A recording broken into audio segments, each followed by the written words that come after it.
TikTok আর নাচ গানে কাল হলো সুবর্ণার, এমনকি মিল ছিল না দাফনের জায়গাও। বুধবার রাতে ঝিনাইদহ শহরের একটি ভাড়া বাসায় গলায় ফাঁস দিয়ে আত্মহত্যা করেন ওই নারী। কিন্তু নাচ গান করা নিয়ে বিতর্কের জেরে চুয়াডাঙ্গায় তার মরদেহ দাফনে বাধা দেয় এলাকাবাসী। এ নিয়ে আরো বিস্তারিত থাকছে ডেস্ক রিপোর্টে। টিকটক আর নাচ গানে কাল হলো সুবর্ণার, এমনকি মিল ছিল না দাফনের জায়গাও।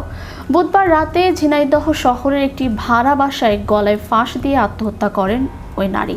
কিন্তু নাচ গান করা নিয়ে বিতর্কের জেরে চুয়াডাঙ্গায় তার মরদেহ দাফনে বাধা দেয় এলাকাবাসী। বৃহস্পতিবার বিকেলে চুয়াডাঙ্গার সদর উপজেলার দৌলতদিয়ার দক্ষিণ পাড়ায় এমন ঘটনা ঘটে। জানা যায়, বুধবার রাতে ঝিনাইদহ শহরের একটি ভাড়া বাসায় গলায় ফাঁস দিয়ে আত্মহত্যা করেন ওই নারী। তিনি সেখানে স্বামীর সঙ্গে বসবাস করতেন। বৃহস্পতিবার সকালে ময়নাতদন্ত শেষে বিকেলে তার মরদেহ চুয়াডাঙ্গার দৌলতদিয়ার এলাকার নিজ বাড়িতে আনা হয়। তবে মরদেহ পৌঁছানোর পরপরই স্থানীয়দের একটি অংশ দাফনে আপত্তি জানায়। স্থানীয়দের অভিযোগ, ওই নারী ছোটবেলা থেকেই নাচ গানের সঙ্গে যুক্ত ছিলেন এবং বিভিন্ন অনুষ্ঠানে অংশগ্রহণ করতেন। এছাড়া সামাজিক যোগাযোগ মাধ্যমে তার কিছু কর্মকাণ্ড নিয়ে এলাকাবাসীর মধ্যে আপত্তি ছিল বলে দাবি করা হয়। পরিবারের বিরুদ্ধে মাদক সংশ্লিষ্টতার অভিযোগও তোলা হয়েছে। এসব কারণ দেখিয়ে স্থানীয় কবরস্থানে তাকে দাফন করতে অস্বীকৃতি জানানো হয়। নিহতের পরিবার সূত্রে জানা যায়, চুয়াডাঙ্গা পৌর এলাকায় ওই নারীর বিয়ে হয়েছিল। তাদের সংসারে 2 মেয়ে ও 1 ছেলে রয়েছে।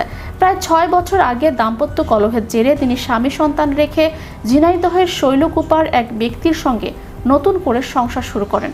সাম্প্রতিক পারিবারিক অশান্তির জেরেই তিনি আত্মহত্যা করেন। এলাকার বাসিন্দা আসাদুজ্জামান বলেন, তার চলাফেরা ও কর্মকাণ্ড নিয়ে আমাদের আপত্তি ছিল, তাই এলাকাবাসী এখানে দাফন দিতে রাজি হয়নি। আরেক বাসিন্দা মিনারুল ইসলাম বলেন, এটি আমাদের নিজস্ব কবরস্থান, তিনি বা তার পরিবার এখানে সদস্য না। আগে সদস্য হওয়ার কথা বলা হলেও তারা তা মানেননি। এদিকে এই ঘটনার কথা জানতে পেরে ঘটনাস্থলে উপস্থিত হয় পুলিশ।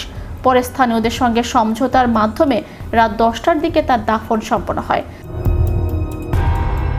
চুয়াডাঙ্গা সদর থানার ভারপ্রাপ্ত কর্মকর্তা মিজানুর রহমান জানান, শহরতলির দৌলতদিয়ার এলাকায় এক নারীর মরদেহ দাফনকে কেন্দ্র করে উত্তেজনাকর পরিস্থিতির সৃষ্টি হয়েছে।